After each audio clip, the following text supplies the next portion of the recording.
Hi friends, welcome to Lectures on Law. അപ്പോൾ നമ്മൾ കോൺട്രാക്റ്റിന്റെ classes ആണ് എടുത്തുകൊണ്ടിരുന്നത്. കോൺട്രാക്റ്റിന്റെ ക്ലാസ്സസ് കണ്ടു നോക്കിയിട്ടില്ലാത്തവര് കണ്ടു നോക്കുക. അപ്പോൾ നമ്മൾ കോൺട്രാക്റ്റിന്റെ ക്ലാസ്സിൽ section 10 what all agreements R contract എന്നുള്ള ടോപ്പിക് ആണ് എടുത്തുകൊണ്ടിരുന്നത്. ക്ലീയുടെ നോട്ടിഫിക്കേഷൻ വരാറായോ എന്ന് ചോദിച്ച് മെസ്സേജ് അയക്കുന്നുണ്ട്.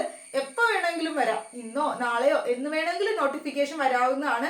ഇനി നമുക്കൊരു കറക്റ്റ് ഡേറ്റ് ഇന്ന് വരും നാളെ വരും എന്ന് പറയാൻ പറ്റില്ല. എന്ന് വേണമെങ്കിലും ക്ലീയുടെ എക്സാമിന്റെ നോട്ടിഫിക്കേഷൻ വരാവുന്നതാണ്. അപ്പോൾ വന്നു കഴിഞ്ഞിട്ട് നിങ്ങൾക്ക് എത്ര ദിവസം കിട്ടും പഠിക്കാനായിട്ട് എന്നൊക്കെ ചോദിക്കാറുണ്ട്. നോർമലി ഒരു 20 days എങ്കിലും നിങ്ങൾക്ക് കിട്ടാറുണ്ട്. എക്സാം ഡിക്ലെയർ ചെയ്ത് ഒരു 20 days എങ്കിലും കഴിഞ്ഞിട്ടാണ് എക്സാമിന്റെ ഡേറ്റ് വെക്കാറ് നോട്ടിഫിക്കേഷൻ വന്ന്. അപ്പൊ അതുകൊണ്ട് തന്നെ ഒരു 20 days ഒക്കെ നിങ്ങൾ മാക്സിമം പ്രതീക്ഷിച്ചാൽ മതി. അതിൽ കൂടുതലൊന്നും എക്സ്പെക്ട് ചെയ്യണ്ട. അപ്പൊ ആ ഒരു ടൈമേ ഉണ്ടാവുള്ളൂ. അപ്പൊ നല്ല രീതിയിൽ നിങ്ങൾ പ്രിപ്പയർ ചെയ്യുക, നിങ്ങളുടെ പ്രിപ്പറേഷൻ ഒക്കെ സ്ട്രോങ് ആക്കുക. ഇനി മടി പിടിച്ചിരിക്കാതെ പഠിച്ചു തുടങ്ങുക. ഓക്കെ, IPC ക്ലാസ്സും കോൺട്രാക്ടിന്റെ ക്ലാസ്സും ഒക്കെ ഇട്ടതൊക്കെ അപ്ലോഡ് ചെയ്ത് കണ്ടു നോക്കുക. GK ഒക്കെ നമ്മൾ ഇട്ടിട്ടുണ്ടായിരുന്നു. അപ്പോൾ what all agreements R contract, എന്തൊക്കെ എഗ്രിമെന്റുകളാണ് കോൺട്രാക്ട് ആവുന്നത്, ഈ പോർഷൻ ആണ് കഴിഞ്ഞ 2 ക്ലാസ്സസ് ആയിട്ട് എടുത്തുകൊണ്ടിരുന്നത്. അപ്പൊ അതിൽ ഓരോ പാർട്ട് വൈസ് ആണ് നമ്മൾ എടുത്തുകൊണ്ടിരുന്നത്. അപ്പൊ എന്തൊക്കെ എഗ്രിമെന്റുകളാണ് കോൺട്രാക്ട് ആവുന്നത്? എല്ലാ എഗ്രിമെന്റുകളും കോൺട്രാക്ട് ആകില്ല. എഗ്രിമെന്റുകൾ കോൺട്രാക്ട് ആവണമെങ്കിൽ ആ എഗ്രിമെന്റ് എൻഫോഴ്സിബിൾ ബൈ ലോ വഴിയായിട്ട് എൻഫോഴ്സിബിൾ ആകുന്ന എഗ്രിമെന്റുകൾ മാത്രമേ കോൺട്രാക്ട് ആകുള്ളൂ. അപ്പൊ ഏതൊക്കെ എഗ്രിമെന്റുകളാ ലോ വഴിയായിട്ട് നമുക്ക് എൻഫോഴ്സ് ചെയ്യാൻ പറ്റുന്നത്? ആ എഗ്രിമെന്റുകളുടെ എൻഫോഴ്സിബിലിറ്റിക്ക് വേണ്ട ക്രൈറ്റീരിയ ആണ് സെക്ഷൻ 10 പറയുന്നത്. അപ്പൊ അതിലെന്താ പറയുന്നത്? ഓൾ എഗ്രിമെന്റ്സ് കോൺട്രാക്ട് ആണ്. പക്ഷെ ഇതിൽ എന്ത് വേണം? ഫ്രീ കൺസെന്റ് വേണം. ഒന്ന് ഫ്രീ കൺസെന്റ് വേണം. ആരുടെ ഫ്രീ കൺസെന്റ് വേണ്ടേ? പാർട്ടീസ് കോമ്പീറ്റന്റ് ടു കോൺട്രാക്ട്, അതായത് കോൺട്രാക്റ്റിൽ ഏർപ്പെടാൻ അർഹതയുള്ള പാർട്ടീസിന്റെ ഫ്രീ ആയിട്ടുള്ള കൺസെന്റ്. അപ്പൊ ആരൊക്കെയാണ് കോൺട്രാക്റ്റിൽ ഏർപ്പെടാൻ കോമ്പീറ്റന്റ് ആയിട്ടുള്ള പാർട്ടീസ് എന്നുള്ള ക്ലാസ് നമ്മൾ എടുത്തിട്ടുണ്ടായിരുന്നു. അത് കണ്ടു നോക്കുക. ഇനി അവരുടെ ഫ്രീ കൺസെന്റ്, ഫ്രീ ആയിട്ടുള്ള കൺസെന്റ് എന്ന് പറഞ്ഞാൽ, സമ്മതം എന്നാണ് കൺസെന്റ് എന്ന് പറഞ്ഞാൽ, അത് ഫ്രീ ആയിട്ടുള്ള കൺസെന്റ് ആവണമെങ്കിൽ എന്തൊക്കെ എലമെന്റ്സ് ആണ് വേണ്ടതെന്ന് നമ്മൾ പറഞ്ഞിട്ടുണ്ടായിരുന്നു. അത് നോക്കാം. ഇനി അടുത്ത വേണ്ടത് ലോഫുൾ കൺസിഡറേഷൻ ആണ്. ലോഫുൾ ആയിട്ടുള്ള ഒരു കൺസിഡറേഷൻ വേണം. കൺസിഡറേഷൻ എന്താ? സെക്ഷൻ 2 clause D-യിലാണ് കൺസിഡറേഷന്റെ ഡെഫിനിഷൻ ഇന്ത്യൻ കോൺട്രാക്ട് ആക്ടിൽ പറയുന്നത്. ഇതും നമ്മൾ കൺസിഡറേഷന്റെ ഡെഫിനിഷൻ നമ്മൾ ഡെഫിനിഷൻ പാർട്ട് എടുത്തപ്പോൾ ഫസ്റ്റ് ക്ലാസ് കോൺട്രാക്ടിന്റെ അപ്ലോഡ് ചെയ്തപ്പോൾ ഇട്ടിട്ടുണ്ടായിരുന്നു. അതിന്റെ അകത്ത് സെക്ഷൻ 2 clause D-യിലാണ് കൺസിഡറേഷൻ പറയുന്നതെന്ന്. അപ്പൊ എന്താ കൺസിഡറേഷന്റെ ഡെഫിനിഷൻ എന്ന് നമ്മൾ പറഞ്ഞിട്ടുണ്ട്. ജസ്റ്റ് ഞാൻ ഒന്നും കൂടി റിവൈസ് ചെയ്യാം നിങ്ങൾക്ക്. When at the desire of the promisor, പ്രോമിസറിന്റെ താല്പര്യപ്രകാരം. ആരാ പ്രോമിസർ? വണ്ടി വേണോന്ന് ഞാൻ ചോദിച്ചെങ്കിൽ പ്രോമിസ് വെച്ച ആള് ഞാനാണ്. സോ ഓഫർ വെച്ച ആള് ഞാനായതുകൊണ്ട് ഞാനാണ് അവിടുത്തെ പ്രോമിസർ. 2 പാർട്ടീസ് ഉണ്ട്, പ്രോമിസറും പ്രോമിസിയും. ഇങ്ങനെ 2 പാർട്ടീസ് ആണ് കോൺട്രാക്ട് ഉള്ളത്. അപ്പൊ അതിൽ പ്രോമിസർ എന്ന് പറയുന്ന വ്യക്തി ആരാണോ ഓഫർ വെച്ച് ആ വ്യക്തിയുടെ താല്പര്യപ്രകാരം, ഡിസയർ താല്പര്യപ്രകാരം, the promisee or any other person, പ്രോമിസിയോ ഞാൻ ആരോടാ ചോദിച്ചത് വണ്ടി വേണോന്ന്, അയാളോ അല്ലെങ്കിൽ വേറെ എനി അതർ പേഴ്സൺ, വേറെ ആരെങ്കിലും, ഇപ്പൊ അയാളുടെ ബിഹാഫിൽ വേറെ ആരെങ്കിലും തരുന്നാകാം, അയാളുടെ ഫാദറോ മദറോ ഫ്രണ്ടോ ഒക്കെ എനിക്ക് വേണ്ടി പൈസ തരുന്നാകാം, പുള്ളി ആ വണ്ടി വാങ്ങാൻ വേണ്ടിയിട്ട്. ആ പേഴ്സൺ തന്നെ വരണം എന്നില്ല. അപ്പൊ പ്രോമിസിയോ പ്രോമിസറിന്റെ ഡിസയർ പ്രകാരം ഞാൻ പറഞ്ഞ വില എത്രയാണോ അത്, നമ്മൾ ആ എക്സാമ്പിൾ ഇട്ട് പറയുന്നതുകൊണ്ടാണ്. പ്രോമിസറിന്റെ താല്പര്യപ്രകാരം പ്രോമിസിയോ വേറെ ഏതെങ്കിലും പേഴ്സണോ ഹാസ് ഡൺ, ഒന്നുമില്ലെങ്കിൽ ചെയ്തിട്ടുണ്ടാകും, അതായത് പൈസ തന്നിട്ടുണ്ടാകും, അല്ലെങ്കിൽ അബ്സ്റ്റെയിൻ ഫ്രം ഡൂയിങ്, അല്ലെങ്കിൽ ഒരു കാര്യം ചെയ്യാതിരിക്കുന്നുണ്ടാവും. അപ്പൊ ഒരു കാര്യം ചെയ്യുകയോ ചെയ്യാതിരിക്കുകയോ, അല്ലെങ്കിൽ ചെയ്യാമെന്ന് പ്രോമിസ് ചെയ്യുകയോ, അല്ലെങ്കിൽ പകുതി തന്നിട്ട് പകുതി പിന്നെ തരാമെന്ന് പറയുകയോ, അങ്ങനെയൊക്കെ ചെയ്താലും അത് കൺസിഡറേഷൻ ആണ്. അതായത് ഇപ്പൊ എനിക്ക് കൺസിഡറേഷൻ പാസ്റ്റ് ആയിട്ടും തരാൻ പറ്റും. ആ ഡെഫിനിഷൻ ഞാൻ ഇട്ടിട്ടുണ്ടായിരുന്നു. ആ പാർട്ട് കണ്ടു നോക്കുക. കൺസിഡറേഷന്റെ ആ ഡെഫിനിഷൻ പാർട്ട്. അപ്പൊ അതായത് പാസ്റ്റ് ആയിട്ടുള്ള രീതിയിൽ കൺസിഡറേഷൻ തരാൻ പറ്റും. പാസ്റ്റ് ആയിട്ടുള്ള രീതിയിൽ കൺസിഡറേഷൻ എന്ന് പറഞ്ഞാൽ എന്താ? ഞാൻ ഓൾറെഡി തന്നു. കൺസിഡറേഷൻ എന്ന് പറഞ്ഞാൽ സംതിങ് ഇൻ റിട്ടേൺ, എന്തെങ്കിലും തിരിച്ച് നമുക്കും ബെനിഫിറ്റ് കിട്ടുന്നു. ഞാൻ വണ്ടി കൊടുത്തപ്പോൾ അയാൾക്ക് വണ്ടി കിട്ടി, എനിക്കെന്ത് കിട്ടി? പൈസ കിട്ടി. അപ്പൊ 2 പേർക്കും ബെനിഫിറ്റ് ഇല്ലേ? അപ്പൊ അതിനെയാണ് കൺസിഡറേഷൻ എന്ന് പറയുന്നത്. അപ്പൊ കൺസിഡറേഷൻ എന്ന് പറഞ്ഞാൽ സംതിങ്, എന്തെങ്കിലും തിരിച്ചിങ്ങോട്ട് റിട്ടേൺ ആയിട്ട് നമുക്ക് കിട്ടണം, അതിനെയാണ് പറയുന്നത്. അപ്പൊ ആ കൺസിഡറേഷന്റെ ഡെഫിനിഷൻ സെക്ഷൻ 2 clause D-യിലാണ് പറയുന്നത്. ഒരു കാര്യം തരുകയോ, ഓൾറെഡി തന്നിട്ടുണ്ടാവും, പാസ്റ്റ് ആയിട്ട് തന്നിട്ടുണ്ടാകും, അല്ലെങ്കിൽ പ്രസന്റ് ആയിരിക്കും, ഇപ്പൊ തരുമായിരിക്കും നമുക്കിപ്പോ, അല്ലെങ്കിൽ ഫ്യൂച്ചറിൽ തരാമെന്ന് പ്രോമിസ് ചെയ്തേക്കുമായിരിക്കും. ഞാനിപ്പോ ഒരാൾക്ക് വണ്ടി കൊടുത്തപ്പോൾ അയാൾ ഓൾറെഡി എനിക്ക് പൈസ നേരത്തെ അഡ്വാൻസ് ആയിട്ട് നേരത്തെ തന്നു വെച്ചിട്ടുണ്ട്. അപ്പൊ ആ പൈസക്കാണ് ഞാൻ ഇപ്പൊ അയാൾക്ക് വണ്ടി കൈമാറുന്നത്. അപ്പൊ എന്താ കൺസിഡറേഷൻ എനിക്കുള്ളത്? നേരത്തെ കിട്ടി, പാസ്റ്റ് ആയിട്ട് കിട്ടി. ഇനിയിപ്പോ പ്രസന്റ് ആയിട്ട് ഇപ്പൊ വണ്ടി കൊടുക്കുമ്പോൾ ഇപ്പൊ എനിക്ക് എനിക്ക് പൈസ തരുന്നു. അപ്പൊ എന്താ, പ്രസന്റ് ആയിട്ട് എനിക്ക് കിട്ടുന്ന കൺസിഡറേഷൻ ആണ്. ഇനി ഞാൻ വണ്ടി കൊടുത്തു, കൈമാറി, പക്ഷെ ഞങ്ങൾ അഡ്വാൻസിൽ എഴുതിയേക്കാം 3 മാസത്തിനുള്ളിലാണ് പൈസ തരുവോളൂന്ന്. അപ്പൊ അങ്ങനെ കരാറിൽ എഴുതിയേക്കുവാണെങ്കിൽ എന്താ, ഫ്യൂച്ചറിൽ എനിക്ക് ആ കൺസിഡറേഷൻ കിട്ടുന്നത്. അപ്പൊ കൺസിഡറേഷൻ 3 രീതിയിലാകാം. ഒന്നുമില്ലെങ്കിൽ പ്രസന്റ് ആയിട്ടാകാം, ഒന്നുമില്ലെങ്കിൽ പാസ്റ്റ് ആയിട്ടാകാം, അല്ലെങ്കിൽ പ്രസന്റ് ആയിട്ടാകാം, അല്ലെങ്കിൽ ഫ്യൂച്ചർ ആയിട്ടുള്ള രീതിയിലാണ്. ഫ്യൂച്ചർ ആയിട്ടുള്ള രീതിയിൽ ഇപ്പൊ പകുതി പൈസ അടച്ചിട്ട് പകുതി പിന്നെ തരാമെന്നൊക്കെ പറഞ്ഞ് പ്രോമിസ് ചെയ്ത് പോകൂല, അതിനെയാ പറയുന്നത്. ഒന്നുമില്ലെങ്കിൽ തന്നിട്ടുണ്ടാകും, പ്രോമിസ് ചെയ്തിട്ടുണ്ടാകും, അല്ലെങ്കിൽ തന്നിട്ടുണ്ടാകും, അല്ലെങ്കിൽ ഒന്നുമില്ലെങ്കിൽ തന്നു, പേഴ്സൺ ഹാസ് ഡൺ, ചെയ്തു, തന്നു, നമുക്ക് ഇങ്ങോട്ടുള്ളത് തന്നു റിട്ടേൺ ആയിട്ട്, അല്ലെങ്കിൽ പ്രോമിസസ് ടു ഡു, ഇങ്ങോട്ട് തരാമെന്ന് പ്രോമിസ് ചെയ്തു, അല്ലെങ്കിൽ പാർട്ട്ലി പ്രോമിസ്, നമുക്ക് പകുതി പ്രോമിസ് ചെയ്തിട്ട് പകുതി പിന്നെ തരാമെന്ന് പറയുന്നു. ഇതൊക്കെ കൺസിഡറേഷൻ തന്നെയാണ്. അപ്പൊ അത് പാസ്റ്റ് ആകാം, പ്രസന്റ് ആകാം, ഫ്യൂച്ചർ ആകാം. പാസ്റ്റ് കൺസിഡറേഷൻ എന്ന് പറഞ്ഞാൽ എന്താണ്? പാസ്റ്റ് കൺസിഡറേഷൻ ഒരു എക്സാമ്പിൾ പറയാം. പാസ്റ്റ് കൺസിഡറേഷൻ നമുക്ക് വാലിഡ് ആക്കി എൻഫോഴ്സ് ചെയ്തെടുക്കാൻ പറ്റുമോ പ്രാബല്യമായിട്ട്? ഓൾറെഡി പണ്ട് എന്റെ പേഴ്സ് കാണാണ്ട് പോയായിരുന്നു. അത് എന്റെ പേഴ്സ് കാണാണ്ട് പോയിട്ട് ഒരു 4-5 മാസമായി. അതിപ്പോ ഇയാൾ എനിക്ക് കണ്ടുപിടിച്ച് കൊണ്ട് തന്നിട്ടുണ്ട്. തന്നിട്ടും ഇപ്പൊ ഒരു 2 മാസം കഴിഞ്ഞു. എപ്പോഴോ എന്റെ പേഴ്സ് കാണാണ്ട് പോയി 5-6 മാസം മുമ്പാണ്, പക്ഷെ പേഴ്സ് കണ്ടുപിടിച്ച് കൊണ്ട് തന്നിട്ട് ഇപ്പൊ 2 മാസമായി. അപ്പൊ അതിനുശേഷം ഞാൻ അയാളോട് പറയാണ്, നിങ്ങൾ അന്ന് എന്റെ പേഴ്സ് കണ്ടുപിടിച്ച്, പിന്നെ ഞാൻ ഇയാളെ വഴി വെച്ച് കണ്ടപ്പോൾ പറയാണ്, അന്ന് 2 മാസം മുമ്പ് നിങ്ങൾ എന്റെ പേഴ്സ് കണ്ടുപിടിച്ച് എനിക്ക് കൊണ്ട് തന്നതല്ലേ. സോ ഇപ്പൊ ഞാൻ നിങ്ങളോട് പ്രോമിസ് ചെയ്യുന്നു. പ്രോമിസ് ചെയ്തേക്കുക. ഞാൻ എന്താ പ്രോമിസ് ചെയ്തത്? ഞാൻ നിങ്ങൾക്ക് ഒരു 2000 രൂപ തരാം. ഒരു കോമ്പൻസേഷൻ ആയിട്ട് ഞാൻ നിങ്ങൾക്ക് ഒരു 2000 രൂപ തന്നേക്കാം. നിങ്ങൾ നേരത്തെ എനിക്ക് ചെയ്ത ഒരു കാര്യത്തിന് വേണ്ടി ഞാൻ ഇപ്പോഴേ തന്നേക്കാം. അപ്പൊ പുള്ളിക്ക് കിട്ടിയ കൺസിഡറേഷൻ എന്താ? ഞാൻ പൈസ കൊടുക്കുന്നതിന്, ഞാൻ ഈ പേഴ്സിന്റെ പകരമായിട്ട് കൺസിഡറേഷൻ പൈസ കൊടുക്കുന്നതിന് എന്റെ കൺസിഡറേഷൻ എന്താ? എനിക്ക് പേഴ്സ് കിട്ടി, പക്ഷെ അത് എപ്പോഴാ? നേരത്തെ കിട്ടി, പാസ്റ്റിലേ കിട്ടി. അപ്പൊ എന്റെ കൺസിഡറേഷൻ പാസ്റ്റ് ആണ്. 2 പേർക്കും കിട്ടണം. അയാൾക്ക് പൈസ കിട്ടുന്നു 2000 രൂപ, എനിക്ക് എന്റെ പേഴ്സ് കിട്ടി. പേഴ്സ് കിട്ടിയത് പക്ഷെ 2 മാസം മുമ്പാണ് അയാൾ കണ്ടുപിടിച്ചു കൊണ്ട് തന്നത്. എന്നാൽ പോലും പാസ്റ്റ് കൺസിഡറേഷൻ ആണ്. പാസ്റ്റ് ആയിട്ടുള്ള കൺസിഡറേഷൻ ആണ് എങ്കിലും അതിന്റെ പേരിൽ നമ്മൾ ഒരു പ്രോമിസിൽ ഏർപ്പെട്ടാൽ, അതായത് പണ്ട് നമുക്ക് കിട്ടിയ ഒരു പ്രതിഫലത്തിന്റെ പേരിൽ എനിക്ക് പേഴ്സ് കിട്ടിയല്ലോ, ആ കിട്ടിയതിന്റെ പേരിൽ ഞാൻ ഇപ്പൊ ഒരു പ്രോമിസിൽ ഏർപ്പെട്ടാലും അതും എന്ത് തന്നെയാ? വാലിഡ് തന്നെയാ. അതും എൻഫോഴ്സ് ചെയ്തെടുക്കാൻ പറ്റും. ഇപ്പൊ എനിക്ക് അയാൾ പൈസ തരാമെന്നും പറഞ്ഞിട്ട് വാക്കിൽ എഗ്രിമെന്റിൽ ഏർപ്പെട്ടു, എന്നിട്ട് അയാൾ എനിക്ക് തന്നില്ലെങ്കിൽ എനിക്ക് കേസ് കൊടുത്ത് എന്ത് ചെയ്യാൻ പറ്റും? വാങ്ങാൻ പറ്റും. അതാണ് എൻഫോഴ്സ് ചെയ്തെടുക്കാൻ പറ്റും എന്ന് പറയണേ. അപ്പൊ ഇത്രയും നിങ്ങൾ ഓർത്താൽ മതി. പാസ്റ്റ് ആയിട്ടുള്ള കൺസിഡറേഷനും വാലിഡ് ആണ്, എൻഫോഴ്സിബിൾ ആണ്. അത് ഓർക്കാം. ഇനി അടുത്ത് doctrine of privity of consideration. ഇതെന്താണ്? ഇത് ഇന്ത്യയിൽ ആപ്ലിക്കബിൾ ആണോ എന്നൊക്കെ ചോദിച്ചാൽ, doctrine of privity of consideration ഇന്ത്യയിൽ ആപ്ലിക്കബിൾ അല്ല, നോട്ട് ആപ്ലിക്കബിൾ ആ. ഇന്ത്യയിൽ ആപ്ലിക്കബിൾ അല്ല ഈ ഒരു ഡോക്ട്രിൻ. ഇതെന്താണ് ഇന്ത്യയിൽ ആപ്ലിക്കബിൾ അല്ലാത്ത? ഇംഗ്ലണ്ടിൽ ആപ്ലിക്കബിളും ആണ്. ഇംഗ്ലീഷ് ലോയുടെ അണ്ടറിൽ ഇത് ആപ്ലിക്കബിൾ ആണ്, പക്ഷേ ഇന്ത്യൻ ലോയുടെ അണ്ടറിൽ കോൺട്രാക്റ്റിൽ ഈ പ്രിവിറ്റി ഓഫ് കൺസിഡറേഷൻ ആപ്ലിക്കബിൾ അല്ല. ഇതെന്താന്ന് പറയാം. പ്രിവിറ്റി ഓഫ് കൺസിഡറേഷൻ എന്ന് പറഞ്ഞാൽ കൺസിഡറേഷൻ കൊടുക്കാൻ പറ്റുന്നത് പ്രോമിസിക്ക് മാത്രമാണ് എന്നാണ് ഈ ഡോക്ട്രിൻ പറയുന്നത്. അതായത് ഇപ്പൊ ഞാൻ ഒരാളോട് വണ്ടി വേണമെന്ന് ചോദിച്ചെങ്കിൽ അയാൾ തന്നെ എന്ത് ചെയ്യണം? ഞാൻ 1 ലക്ഷം രൂപ വണ്ടിക്ക് പറഞ്ഞേക്കുന്നത്, 1 ലക്ഷം രൂപയ്ക്ക് നിങ്ങൾക്ക് വണ്ടി വാങ്ങാൻ താല്പര്യം ഉണ്ടോ എന്ന് ചോദിച്ചു. സോ ആ വ്യക്തി തന്നെ എനിക്ക് അതിനുള്ള 1 ലക്ഷം രൂപ തന്നെ. അപ്പൊ പ്രോമിസിൽ തന്നെ ഈ പറയുന്ന കൺസിഡറേഷൻ ഫർണിഷ് ചെയ്യണം എന്നാണ് പ്രിവിറ്റി ഓഫ് കൺസിഡറേഷൻ എന്ന് പറയുന്ന ഡോക്ട്രിൻ പറയുന്നത്. അപ്പൊ ഇംഗ്ലണ്ട് ലോയുടെ അണ്ടറിൽ അങ്ങനെയാണ്. അവർക്ക് എങ്ങനെയാണെന്ന് വെച്ചാൽ, ഞാൻ ആരോടാണോ ഈ പ്രോമിസ് കൊടുത്തത് ആ വ്യക്തി തന്നെ എനിക്ക് അതിനുള്ള കൺസിഡറേഷൻ തരണം. തന്നില്ല, വേറെ എനി അതർ പേഴ്സണാ തരുന്നത്. അപ്പൊ അയാളെ പ്രതിനിധീകരിച്ച് എനിക്കിപ്പോ അയാളുടെ അച്ഛനോ അമ്മയോ ഫ്രണ്ടോ ഒക്കെയാണ് എനിക്ക് പൈസ എനിക്ക് തരുന്നത്, അല്ലെങ്കിൽ ഞാൻ ചോദിച്ച കൺസിഡറേഷൻ എനിക്ക് തിരിച്ചു തരുന്നതെങ്കിൽ അതെന്താവില്ല? വാലിഡ് ആവില്ല. അത് എൻഫോഴ്സ് ചെയ്തെടുക്കാനും പറ്റില്ല ഇംഗ്ലണ്ടിലെ അണ്ടറിൽ, ഇംഗ്ലീഷ് ലോയുടെ അണ്ടറിൽ. പക്ഷെ ഇന്ത്യൻ ലോയിൽ ഈ ഒരു കൺസിഡറേഷൻ എന്ന് പറയുന്ന പ്രിവിറ്റി ഓഫ് കൺസിഡറേഷൻ എന്ന് പറഞ്ഞ ഡോക്ട്രിൻ ആപ്ലിക്കബിൾ അല്ല. കാരണം എന്താ? ഇവിടെ പ്രോമിസ് തന്നെന്നില്ല, എനി അതർ പേഴ്സൺ മതി. കൺസിഡറേഷൻ ഡെഫിനിഷൻ തന്നെ കൊടുത്തിട്ടുണ്ട്, നോക്കിയേ. When at the desire of the promisor, പ്രോമിസറിന്റെ താല്പര്യപ്രകാരം. പ്രോമിസർ ആരാ? ഞാൻ. വണ്ടി വേണോന്ന് ഞാൻ ചോദിച്ചു, 1 ലക്ഷം രൂപയ്ക്ക് എന്റെ വണ്ടി വിൽക്കാൻ താല്പര്യമുണ്ട്, നിങ്ങൾക്ക് വേണോ എന്ന് ഞാൻ ചോദിച്ചു. അപ്പൊ എന്റെ താല്പര്യപ്രകാരം, എന്റെ താല്പര്യം എത്രയാ? 1 ലക്ഷം രൂപ വേണമെന്നാണ്. അപ്പൊ when at the desire of the promiser, the promisee or any other person, പ്രോമിസിയോ, ഞാൻ ആരോടാണോ പ്രോമിസ് കൊടുത്തേ ആ വ്യക്തിയോ അല്ലെങ്കിൽ വേറെ ഏതെങ്കിലും ഒരു വ്യക്തി has done or abstain, ഈ പറയുന്ന അവര് ചെയ്യോ അല്ലെങ്കിൽ ഓൾറെഡി ചെയ്ത് കഴിഞ്ഞോ അല്ലെങ്കിൽ ഇപ്പൊ ചെയ്യുകയോ ചെയ്യാമെന്ന് പ്രോമിസ് ചെയ്യുകയൊക്കെ ചെയ്താൽ മതി. അപ്പൊ അത് കൺസിഡറേഷൻ ആണ്. അപ്പൊ അത് പ്രോമിസ് അല്ലെങ്കിൽ എനി അതർ പേഴ്സൺ ചെയ്യാനായിട്ട് സാധിക്കും. അപ്പൊ ഇവിടെ നമുക്ക് ഈ doctrine of privity of consideration അനുസരിച്ച് ഇംഗ്ലണ്ടിലാണ് അത് ആപ്ലിക്കബിൾ. അത് പറയുന്നത് പ്രോമിസ് തന്നെ ഈ കൺസിഡറേഷൻ നമുക്ക് തരണം എന്നാ.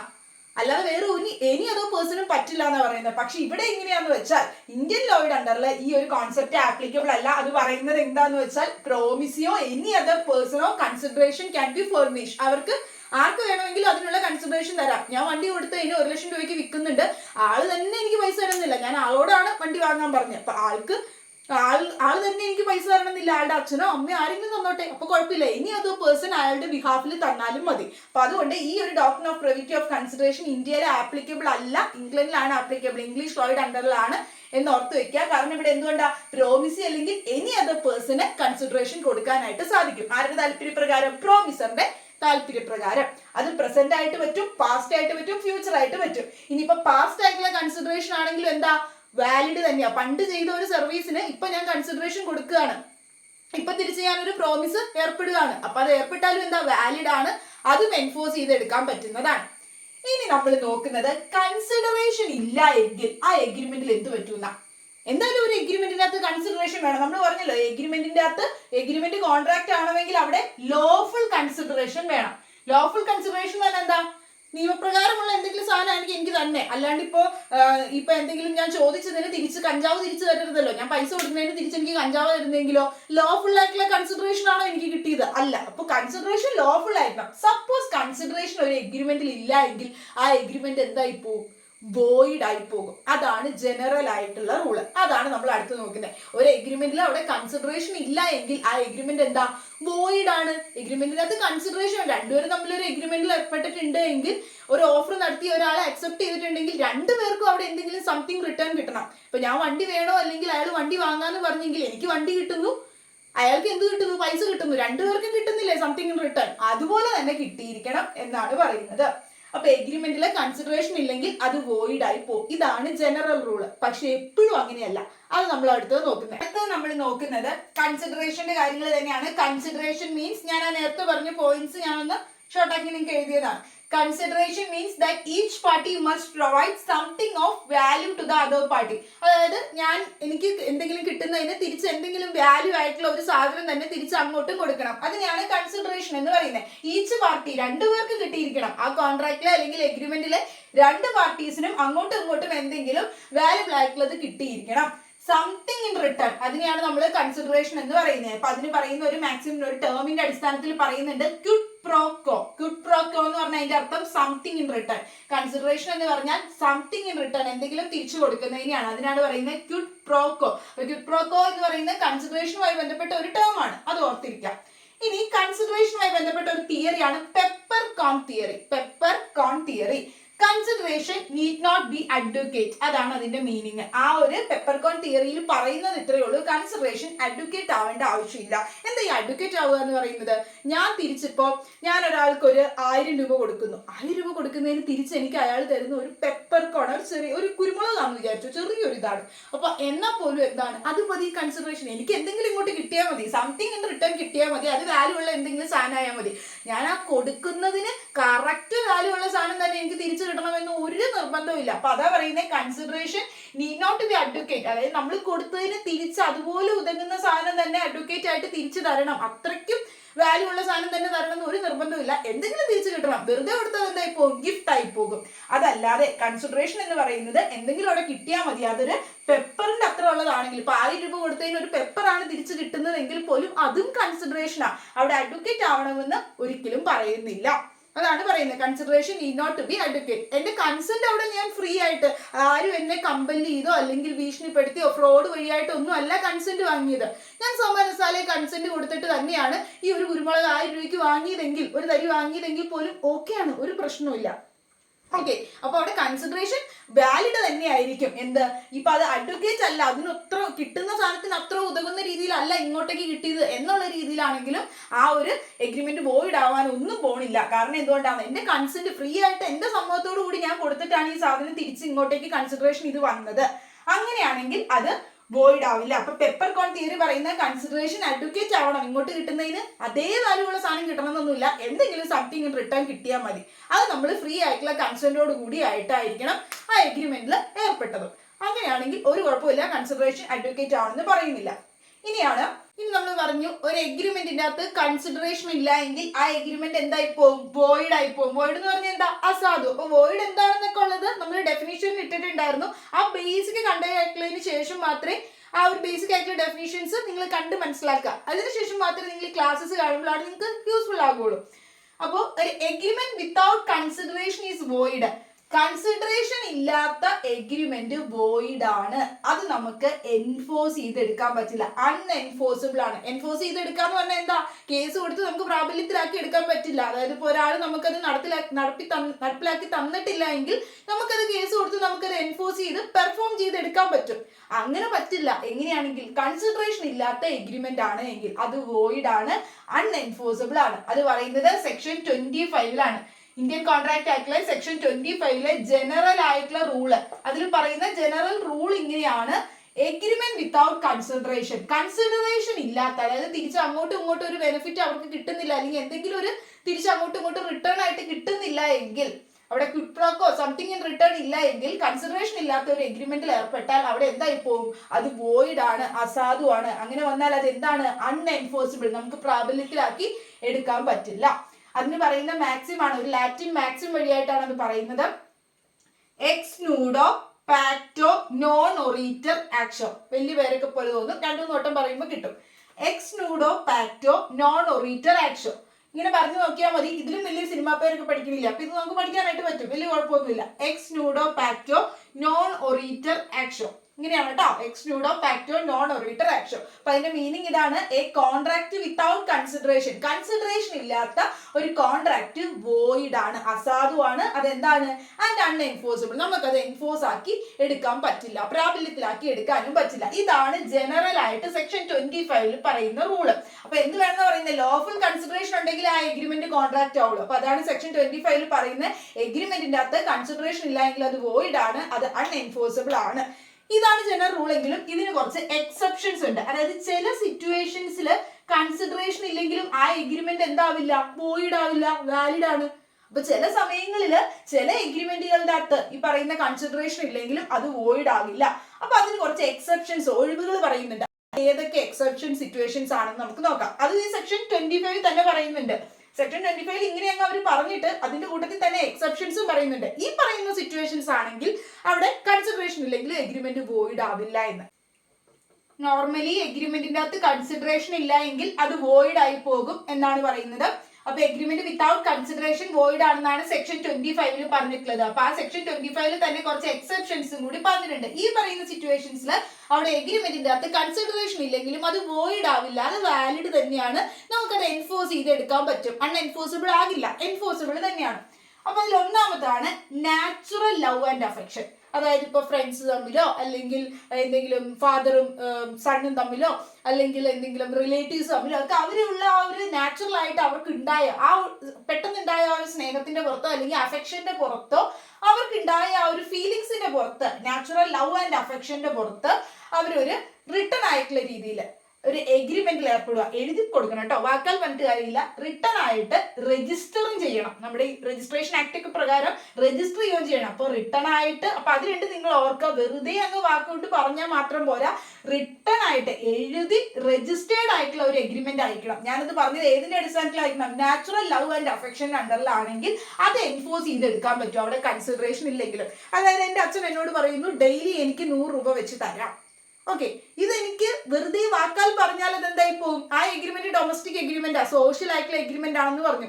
ഞാൻ പറഞ്ഞില്ല എല്ലാ എഗ്രിമെന്റുകളും കോൺട്രാക്ട് ആവില്ല. ഇപ്പൊ ഇങ്ങനെ പറയുന്നതൊക്കെ നമുക്ക് എൻഫോഴ്സ് ചെയ്തെടുക്കാൻ പറ്റില്ല വാക്കാൽ പറഞ്ഞാൽ. പക്ഷെ അത് റിട്ടേൺ ആയിട്ട് എഴുതി രജിസ്റ്റേർഡ് ആയിട്ടുള്ള, രജിസ്റ്റർ ചെയ്ത് റിട്ടേൺ ആയിട്ടുള്ള രീതിയിലുള്ള ഒരു എഗ്രിമെന്റ് ആയിരുന്നു അതെങ്കിൽ അതെന്താണ്, എൻഫോഴ്സിബിൾ ആണ്. കാരണം അച്ഛൻ അത് എന്നോട് പറഞ്ഞത് എന്താ, എന്നോടുള്ള നാച്ചുറൽ ലവ് ആൻഡ് അഫെക്ഷന്റെ പുറത്ത്, ഞങ്ങൾ ഉണ്ടായ സ്നേഹത്തിന്റെ പുറത്ത് പറഞ്ഞതാണ്. അത് റിട്ടേൺ ആയിട്ട് രജിസ്റ്റർ ചെയ്തിട്ടുള്ള എഗ്രിമെന്റ് ആയിട്ടാണ് നാച്ചുറൽ ലവ് ആൻഡ് അഫെക്ഷൻ അണ്ടറിൽ അവിടെ ഒരു എഗ്രിമെന്റിൽ ഏർപ്പെടുന്നെങ്കിൽ അച്ഛൻ എനിക്ക് പൈസ തരുന്നതിന് ഞാൻ തിരിച്ചു ഒന്നും കൊടുക്കുന്നില്ല. അപ്പൊ എന്ത് ചെയ്യണം, അവിടെ അച്ഛന് കൺസിഡറേഷൻ ഒന്നും ഇല്ലല്ലോ, അപ്പൊ സംതിങ് ഇൻ റിട്ടേൺ അവിടെ ഇല്ല, അപ്പൊ ആ എഗ്രിമെന്റ് വോയിഡ് ആയി പോവോ? നോർമലി നമ്മൾ പറഞ്ഞ എന്താ, എഗ്രിമെന്റിൽ കൺസിഡറേഷൻ ഇല്ല എങ്കിൽ അസാധുവാണ് ആ എഗ്രിമെന്റ് എന്ന്. പക്ഷെ ഇത് അങ്ങനെയല്ല. ഇവിടെ നാച്ചുറൽ ലവ് ആൻഡ് അഫെക്ഷന്റെ പുറത്ത് റിട്ടേൺ ആയിട്ട് രജിസ്റ്റർ ചെയ്ത് എഴുതിയ എഗ്രിമെന്റ് ആണ് എങ്കിൽ അവിടെ തിരിച്ച് അച്ഛനൊന്നും കിട്ടുന്നില്ല, എനിക്ക് മാത്രമേ കിട്ടുന്നുള്ളെങ്കിലും കൺസിഡറേഷൻ ഇല്ല എങ്കിലും എന്താണത്, വോയിഡ് ആവില്ല, അത് എൻഫോഴ്സിബിൾ ആണ്. അച്ഛൻ തന്നില്ല എങ്കിൽ എനിക്ക് കേസ് കൊടുത്തത് വാങ്ങിയെടുക്കാൻ പറ്റും, എൻഫോഴ്സിബിൾ ആണ്. ഓക്കെ, അപ്പൊ അതിലാണ് ഒരു കേസ് പറയുന്നത്, പൊന്നോ ബീബീസ് കേസ്. അപ്പൊ ഈ ഒരു കേസ് നിങ്ങൾ ഓർത്തോ. പൊന്നോ ബീബിയുടെ കേസിൽ എന്താന്ന് വെച്ചാൽ ഇതിലും പറഞ്ഞത് കൺസിഡറേഷൻ അവിടെ ഇല്ലായിരുന്നു എന്നാണ്. അപ്പൊ അതായത് ഇവിടെ കേസിന്റെ ഫാക്ട് ഞാൻ പറയാം, ഇത്രയേ ഉള്ളൂ. ഈ ഒരു കേസ് നാച്ചുറൽ ലവ് ആൻഡ് അഫെക്ഷനിൽ വരുന്നതാണ്, അവിടെ കൺസിഡറേഷൻ ഇല്ല എന്ന് പറഞ്ഞ കേസാണ്. അത്ര ഓർത്താൽ മതി. ഇതിൽ എന്താണെന്ന് വെച്ചാൽ ഹസ്ബൻഡും വൈഫും കൂടി തമ്മിൽ ഭയങ്കര അടിയിലകളേക്കുക, ഇവർ തമ്മിലുള്ള ലഹളയും പ്രശ്നങ്ങളിലേക്ക് കാരണത്തിൽ ഇവർ വഴക്കൊക്കെ ഇട്ടിരുന്ന സമയത്ത് ഭയങ്കര ദേഷ്യവും പ്രശ്നങ്ങളും ഡിസ്റ്റർബൻസ് ഒക്കെ ആയിട്ടിരിക്കുക. ആ സമയത്ത് ഇവർ തമ്മിൽ ഒരു എഗ്രിമെന്റിൽ ഏർപ്പെട്ടിട്ട് ഇവരെന്ത് ചെയ്യുന്നു, ഹസ്ബൻഡ് റിട്ടേൺ ആയിട്ട് ഒരു എഗ്രിമെന്റ് കൊടുക്കുന്നു, ഞാൻ മാസം ഇത്ര രൂപ മെയിൻ്റനൻസ് തന്നോളാം എന്ന് പറഞ്ഞ് ദേഷ്യത്തിന്റെ പുറത്ത് ചെയ്താണ്. നാച്ചുറൽ ലവ് ആൻഡ് അഫെക്ഷൻ അല്ലേ, ഇവര് വഴക്കിട്ടിരിക്കുന്ന സമയം. അപ്പൊ അങ്ങനെ ഇവര് ഭയങ്കര ക്വാറലൊക്കെ നടന്നതിന് ശേഷമാണ് ഇങ്ങനെ ചെയ്യുന്നത്. അപ്പൊ അതിനുശേഷം ഈ ഒരു പുള്ളിക്കാരൻ മെയിൻ്റനൻസ് കൊടുത്തില്ല ഹസ്ബൻഡ്. അപ്പൊ ഈ ഭാര്യ എന്ത് ചെയ്തു, ഇങ്ങനെ ഒരു എഗ്രിമെന്റ് ഉള്ളതല്ലേ, റിട്ടേൺ ആൻഡ് രജിസ്റ്റേർഡ് അല്ലേ എന്ന് പറഞ്ഞ് കേസിന് പോയി. കേസൊക്കെ കോടതി പറഞ്ഞു ഇവിടെ എഗ്രിമെന്റിനകത്ത് തിരിച്ച് കൺസിഡറേഷൻ ഇല്ല, അപ്പൊ അത് വോയിഡാ. ഭാര്യയ്ക്ക് ഇങ്ങോട്ടൊന്നും കിട്ടുന്നില്ലല്ലോ, ഭാര്യയ്ക്ക് മാത്രമല്ലേ കിട്ടുന്നുള്ളൂ, പുള്ളിക്ക് തിരിച്ച് അങ്ങോട്ടൊന്നും കിട്ടുന്നില്ല, അപ്പൊ അത് വോയിഡാണെന്ന് പറഞ്ഞു. അപ്പൊ തിരിച്ച് പുള്ളിക്കാരത്തി പറഞ്ഞ എന്താന്ന് വെച്ചാൽ ഇത് നാച്ചുറൽ ലവ് ആൻഡ് അഫെക്ഷൻ ആണ് എന്നുള്ള രീതി പറഞ്ഞു. അപ്പൊ കോടതി പറഞ്ഞ എന്താ, ഇത് നാച്ചുറൽ ലവ് ആൻഡ് അഫെക്ഷൻ അല്ല. കാരണം എന്താ, അവർക്ക് റിലേഷൻഷിപ്പ് ഉണ്ട്, ഇവര് തമ്മിൽ ഹസ്ബൻഡ് ആൻഡ് വൈഫ് ആണ് എന്ന് പറഞ്ഞത് കൊണ്ട് അത് ലവ് ആൻഡ് അഫെക്ഷൻ ആണെന്ന് പറയാൻ പറ്റില്ല. അതായത് ഒരാള് ലവിന്റെ അഫെക്ഷൻ അണ്ടറിൽ കൊടുത്തതാണെങ്കിൽ അത് അങ്ങനെ തന്നെ കൊടുത്തതാണ് പ്രൂവ് ചെയ്യണം. അതല്ലാതെ ഞങ്ങൾ തമ്മിൽ റിലേഷൻഷിപ്പ് ഉണ്ട്, ഞാൻ ഇപ്പൊ ഹസ്ബൻഡും വൈഫും ആണ് എന്ന് പറഞ്ഞിട്ട് കാര്യമില്ല, ഇവരെന്നും മുട്ടനടിയാണ് എങ്കിൽ അവിടെ നാച്ചുറൽ ലവ് ആൻഡ് അഫെക്ഷൻ അണ്ടറിൽ കൊടുത്തല്ലോ. അപ്പൊ നിയർനെസ് ഓഫ് റിലേഷൻഷിപ്പ്, അവിടെ ഒരു റിലേഷൻഷിപ്പ് അടുത്താണ്, അവർ റിലേഷൻഷിപ്പ് ഉണ്ട് എന്ന് പറഞ്ഞുകൊണ്ട് that doesn't imply natural love and affection. അവിടെ റിലേഷൻഷിപ്പ് ഉണ്ട് എന്ന് പ്രൂവ് ചെയ്യല്ല വേണ്ടത്, നാച്ചുറൽ ലവ് ആൻഡ് അഫെക്ഷൻ ഉണ്ടെന്നാണ് പ്രൂവ് ചെയ്യേണ്ടത്. അവിടെ നാച്ചുറൽ ലവ് ആൻഡ് അഫെക്ഷൻ അണ്ടറിലല്ല ആ എഗ്രിമെന്റ് കൊടുത്തത്. സോ അതുകൊണ്ട് തന്നെ അവിടെ എന്ത് ചെയ്യാൻ പറ്റും, അത് വോയിഡ് ആയി പോയി. നോർമലി എഗ്രിമെന്റിനകത്ത് കൺസിഡറേഷൻ ഇല്ലെങ്കിൽ അത് വോയിഡ് ആവും. ഇനിയിപ്പോ നാച്ചുറൽ ലവ് ആൻഡ് അഫെക്ഷൻ അണ്ടറിൽ റിട്ടേൺ ആയിട്ട് രജിസ്റ്റർ ചെയ്താണെങ്കിൽ മാത്രമേ നമുക്ക് എൻഫോഴ്സ് ചെയ്തെടുക്കാൻ പറ്റുള്ളൂ. ഇവിടെ അത് പ്രൂവ് ചെയ്യാൻ പറ്റിയില്ല, നാച്ചുറൽ ലവ് ആൻഡ് അഫെക്ഷനിലാണെന്ന്. കോടതിക്ക് മനസ്സിലായി ഇത് അടി ഉണ്ടാക്കിയപ്പോൾ ഇങ്ങനെ കൊടുത്താണ് ആ സിറ്റുവേഷനിലാണെന്ന്. സോ അതുകൊണ്ട് തന്നെ എന്താണ്, അവിടെ അത് വോയിഡ് ആണ്, അത് എൻഫോഴ്സിബിൾ ആകൂല എന്നാണ് പറഞ്ഞത്, അൺഎൻഫോഴ്സിബിൾ ആണെന്നാണ് പറഞ്ഞത്. അപ്പൊ ആ കേസ് ഒന്ന് ഓർക്കാം. പിന്നെ അടുത്ത സിറ്റുവേഷൻ ആണ് promise to pay time Bard ഡെപ്റ്റ്. Time Bard ആയിട്ടുള്ള ഡെപ്റ്റ്, അതായത് കാലാവധി കഴിഞ്ഞു പോയി. ബാർഡ് എന്ന് പറഞ്ഞാൽ കാലാവധി കഴിഞ്ഞു. അപ്പൊ ഡെപ്റ്റ് എന്താ, കടം നമുക്കറിയാലോ. അപ്പൊ കാലാവധി കഴിഞ്ഞു പോയ ഒരു കടം തരാമെന്നും പറഞ്ഞ് ഞാൻ പ്രോമിസ് ചെയ്യുക. ആക്ച്വലി അയാൾക്ക് അത് കിട്ടാനായിട്ട് ഒരു റൈറ്റും ഇല്ല. ഇപ്പൊ നോർമലി ഞാൻ ഒരാൾക്ക് കടം കൊടുക്കാനുണ്ട്, അപ്പൊ ലിമിറ്റേഷൻ ആക്ട് നിയമപ്രകാരം ഇത്ര വർഷം കഴിഞ്ഞ് കഴിഞ്ഞാൽ പുള്ളിക്ക് ഇനി ആ കടത്തിന് പേരിൽ കേസ് കൊടുക്കാനും കിട്ടാനും പറ്റില്ല. ഒരു 10-25 വർഷമായിരുന്നു വിചാരിച്ചോ, ഇനിയിപ്പോൾ അത് നമുക്ക് വാങ്ങാനൊന്നും പറ്റില്ലല്ലോ, എത്ര കേസ് കൊടുത്താലും കിട്ടില്ല, കാലാവധി കഴിഞ്ഞു പോയി. അപ്പൊ അങ്ങനെ ലിമിറ്റേഷൻ ആക്ട് നിയമപ്രകാരം ഒക്കെ ടൈം ബാർഡായിട്ട് കാലാവധി കഴിഞ്ഞു പോയ ഒരു ഡെപ്റ്റ് ആണ്, ഇനി അത് കിട്ടാനേ പോലില്ല എത്ര കേസിന് പോയാലും. അങ്ങനെയുള്ള ഒരു കടമാണ് എങ്കിൽ അത് തരാമെന്നും പറഞ്ഞ് പെട്ടെന്നൊരു സുപ്രഭാതത്തിൽ ഞാൻ അയാൾക്ക് പ്രോമിസ് കൊടുക്കാം, പോട്ടെ എനിക്ക് മാനസാന്തരം ഉണ്ടായി ഞാൻ ആ പൈസ തന്നേക്കാം എന്നും പറഞ്ഞ് ഞാൻ കാലാവധി കഴിഞ്ഞു പോയ ഒരു കടം തരാമെന്നും പറഞ്ഞ് ഞാൻ പ്രോമിസ് ചെയ്തിട്ടുണ്ടെങ്കിൽ ആ പ്രോമിസിലെ ആ ഏർപ്പെട്ട പ്രോമിസ് ഞാൻ പറഞ്ഞത് റൈറ്റിംഗിലാണ്, എഴുതിയ ഞാൻ കൊടുത്തത്. അതോടൊപ്പം തന്നെ ഞാൻ എന്ത് ചെയ്തിട്ടുണ്ട്, സൈൻ ചെയ്തിട്ടുണ്ട്. രജിസ്റ്റർ ചെയ്യേണ്ട, റൈറ്റിംഗിലാണ്, സൈൻ ചെയ്തിട്ടുണ്ട്. അതൊന്നുമില്ലെങ്കിൽ ഡെപ്റ്റർ, ആ കടക്കാരനായിട്ടുള്ള വ്യക്തി ആരാണ്, ഞാനല്ലേ കടം കൊടുക്കാറുള്ളത്. ഇപ്പൊ ഞാൻ തന്നെ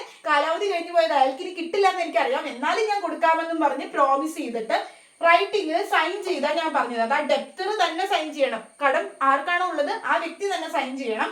അല്ലെങ്കിലോ ഇപ്പൊ ഞാൻ എന്നെ പ്രതിനിധീകരിച്ചുള്ള ഒരു ഏജന്റിനെ സൈൻ ചെയ്യാം വേണമെങ്കിൽ, എൻ്റെ ഒരു ഏജന്റാണ്. ഇപ്പൊ ഞാൻ എനിക്ക് വലിയ കമ്പനിയൊക്കെ ഉണ്ട്, എൻ്റെ ഒരു വർക്കിംഗ് സ്റ്റാഫാണ്, അപ്പം എൻ്റെ ഒരു ഏജന്റ് ആയിട്ട് പുള്ളി സൈൻ ചെയ്ത് കൊടുത്തതാണ് എൻ്റെ ബിഹാഫിൽ, എൻ്റെ ഒരു എന്നെ പ്രതിനിധീകരിച്ച് കൊടുത്തതാണ് എങ്കിലും അതെന്തായിരിക്കും, വാലിഡ് ആയിരിക്കും. അപ്പൊ ഒരു സിറ്റുവേഷൻ, അപ്പൊ അവിടെ അയാൾക്ക് പ്രത്യേകിച്ച് ഒന്നും കിട്ടുന്നില്ലല്ലോ. ഇപ്പൊ എനിക്കിപ്പോ പണ്ട് കിട്ടിയ, അയാൾക്ക് എന്ന് പറയുമ്പോഴേക്കും പണ്ട് കിട്ടിയ കടത്തിന്റെ അല്ലെങ്കിൽ പണ്ട് കിട്ടാനിരുന്ന കടത്തിന്റെ എമൗണ്ട് തരാനുള്ളതിന് ഇപ്പൊ തരാമെന്നും പറഞ്ഞ് പ്രോമിസ് ചെയ്ത് വെക്കുന്നു. തരാമെന്നും പറഞ്ഞ് പ്രോമിസ് ചെയ്ത് ഞാൻ പൈസ തിരിച്ചു കൊടുക്കുമ്പോൾ അയാൾക്ക് എന്താ ബെനിഫിറ്റ്, ഒന്നും കിട്ടുന്നില്ല, എനിക്കൊന്നും തിരിച്ചു ഇങ്ങോട്ട് കിട്ടുന്നില്ലല്ലോ. അപ്പൊ അവിടെ ഒരു കൺസിഡറേഷൻ ഇല്ല.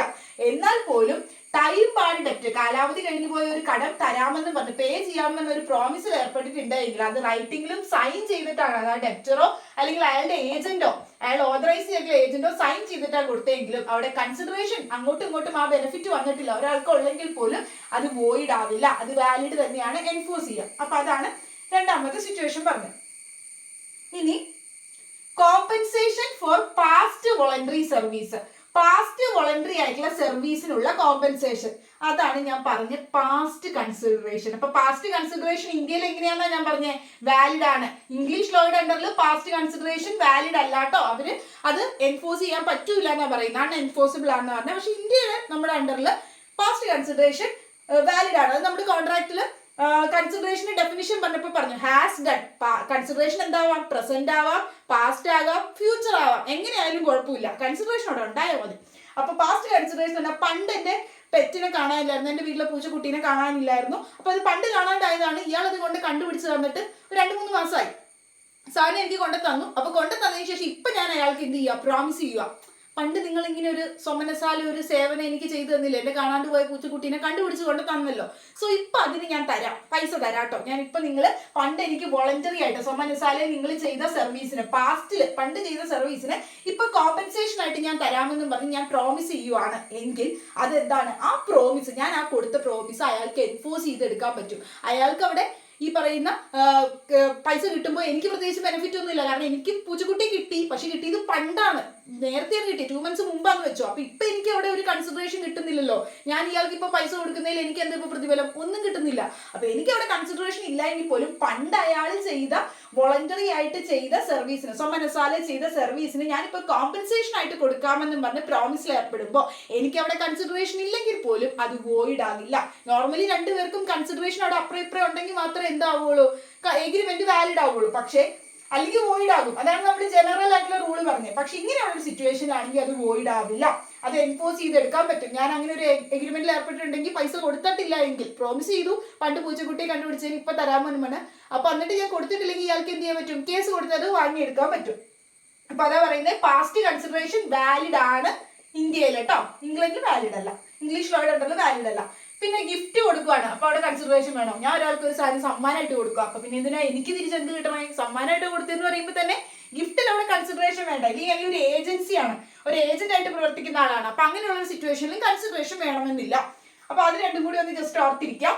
അപ്പൊ ഇത്രയും സിറ്റുവേഷൻസ് എക്സെപ്ഷൻസ് പറയുന്നുണ്ട്. ഈ പറയുന്ന എക്സെപ്ഷൻസ് ഒഴിച്ച് ബാക്കിയുള്ള എല്ലാ സിറ്റുവേഷൻസിലും എഗ്രിമെന്റിൽ കൺസിഡറേഷൻ ഇല്ല എങ്കിൽ അത് വോയിഡ് ആകും എന്നാണ് സെക്ഷൻ 25 പ്രകാരം പറയുന്നത്. ഇനി അടുത്തത് എന്താ വേണ്ടത്, ഒരു എഗ്രിമെന്റ് കോൺട്രാക്ട് ആവാൻ ലോഫുൾ കൺസിഡറേഷൻ വേണം, പിന്നെ വേണ്ടത് ലോഫുൾ ഒബ്ജക്റ്റാ. ലോഫുൾ ഒബ്ജക്റ്റ് എന്ന് പറയുന്നത് എന്താ, ഒബ്ജക്റ്റ് ലോഫുൾ ആയിരിക്കണം. ഞാനും വേറൊരാളും കൂടി മറ്റൊരാളെ കൊല്ലാൻ വേണ്ടിയിട്ടാണ് ഒരു എഗ്രിമെന്റിൽ ഏർപ്പെട്ടത്. ഞാനും ബി എന്ന് പറയുന്ന വ്യക്തിയും കൂടി സി എന്ന് പറയുന്ന വ്യക്തിനെ മേർഡർ ചെയ്യാൻ വേണ്ടിയിട്ട് എഗ്രിമെന്റിൽ ഏർപ്പെട്ടു. ഈ എഗ്രിമെന്റ് എൻഫോഴ്സ് ചെയ്തെടുക്കാൻ പറ്റുമോ, ഇല്ല, കാരണം അതിന്റെ ഒബ്ജക്റ്റ് എന്താ, ഉദ്ദേശം എന്താ, പർപ്പസ് എന്താ, അത് ലോഫുൾ അല്ല. അപ്പൊ അതായത് ഒരു എഗ്രിമെന്റ് ഏർപ്പെടുമ്പോൾ ആ എഗ്രിമെന്റിന്റെ ഒബ്ജക്റ്റ് ലോഫുൾ അല്ല, അൺലോഫുൾ ആയിട്ടുള്ള ഒബ്ജക്റ്റ്. ഇപ്പൊ സപ്പോസ് വിചാരിക്കാം അൺലോഫുൾ ആയിട്ടുള്ള ഒരു ഒബ്ജക്റ്റ് ആണെന്ന് വിചാരിച്ചു. അപ്പൊ അൺലോഫുൾ ആയിട്ടുള്ള ഒബ്ജക്റ്റ് ആണ് എങ്കിൽ അതെന്താണ്, വോയിഡ് ആണ്, അൺഎൻഫോഴ്സബിൾ ആണ്. ഓക്കെ, വോയിഡ് ആണ്, അൺഎൻഫോഴ്സബിൾ ആണ്. അപ്പൊ ഒരു എഗ്രിമെന്റിൽ ഏർപ്പെടുമ്പോൾ ആ എഗ്രിമെന്റ് എന്ന് പറയുന്നത് അൺലോഫുൾ ആയിട്ടുള്ള ഒബ്ജക്റ്റോട് കൂടിയാണ് എങ്കിൽ അത് വോയിഡ് ആയി പോകും, ആ എഗ്രിമെന്റ് എന്തായി പോകും, അസാധുവായി പോകും, അത് അൺഎൻഫോഴ്സബിൾ ആണ്, നമുക്കത് നിയമപ്രകാരം പ്രാബല്യത്തിലാക്കി എടുക്കാനും പറ്റില്ല. അപ്പൊ അതും ആ എലമെന്റും അവിടെ വേണം. ഇനി അടുത്ത് പറയുന്നത് not hereby expressly declared to be void എന്ന് പറഞ്ഞാൽ എന്താ ഞാൻ പറഞ്ഞത്, നിയമം വഴിയായിട്ട് വോയിഡ് ആണ്, അസാധുവാണെന്ന് പറഞ്ഞിട്ടുള്ള എഗ്രിമെന്റുകളും ആവരുത്. അങ്ങനെയുള്ള എഗ്രിമെന്റുകൾ ആണെങ്കിലും അത് എന്താവില്ല, കോൺട്രാക്ട് ആവില്ല. അപ്പൊ not hereby expressly declared to be void, not എന്ന് പറഞ്ഞാൽ ആവരുത്, hereby expressly declared to be void, അസാധുവാണെന്ന് പറഞ്ഞിട്ടുണ്ടാവരുത്, ആര്, നിയമം പറഞ്ഞിട്ടുണ്ടാവരുത്. അപ്പൊ ഈ നിയമം അസാധുവാണെന്ന് പറഞ്ഞിട്ടുള്ള എഗ്രിമെന്റുകൾ ഏതൊക്കെയാണ്, വോയിഡ് ആണെന്ന് ചില എഗ്രിമെന്റുകളെ എടുത്തു പറഞ്ഞിട്ടുണ്ട്, ആ എഗ്രിമെന്റുകളും കോൺട്രാക്ട് ആവില്ല. അപ്പൊ അത് ഏതൊക്കെ എഗ്രിമെന്റുകളാണ് വോയിഡ് ആണെന്ന് നിയമത്തിൽ പറഞ്ഞിട്ടുള്ളത് എന്നുള്ളത് നമുക്ക് അടുത്ത ക്ലാസ്സിൽ എടുക്കാം. അപ്പൊ നിങ്ങൾ ക്ലാസ്സസ് ഒക്കെ കണ്ടു നോക്കുക. ഈ ക്ലാസ് നിങ്ങൾക്ക് ഇപ്പൊ എന്തെങ്കിലും ഡൗട്ട് ഉണ്ടെങ്കിൽ നിങ്ങൾ ഫസ്റ്റത്തെ ക്ലാസ് കണ്ടു നോക്കുക കേട്ടോ, കോൺട്രാക്റ്റിന്റെ. അപ്പൊ അതിനുശേഷം ഈ ക്ലാസ് കാണുമ്പോഴാണ് നിങ്ങൾക്ക് കുറച്ചും കൂടി ക്ലിയർ ആവുള്ളൂ. എന്തെങ്കിലും ഡൗട്ട്സ് ഉണ്ടെങ്കിൽ നിങ്ങൾക്ക് കമന്റ് സെക്ഷനിൽ ചോദിക്കാവുന്നതാണ്. നിങ്ങളൊരു ലോ ആസ്പിരന്റ് ആണെങ്കിൽ നിങ്ങൾക്ക് ചാനൽ യൂസ്ഫുൾ ആവും, നിങ്ങൾ ഷെയർ ചെയ്യുക ക്ലിയർ ആസ്പിരൻസിനൊക്കെ വീഡിയോ. ലൈക്ക് ചെയ്യുക, ചാനൽ സബ്സ്ക്രൈബ് ചെയ്യാൻ മറക്കരുത്. So thank you for watching.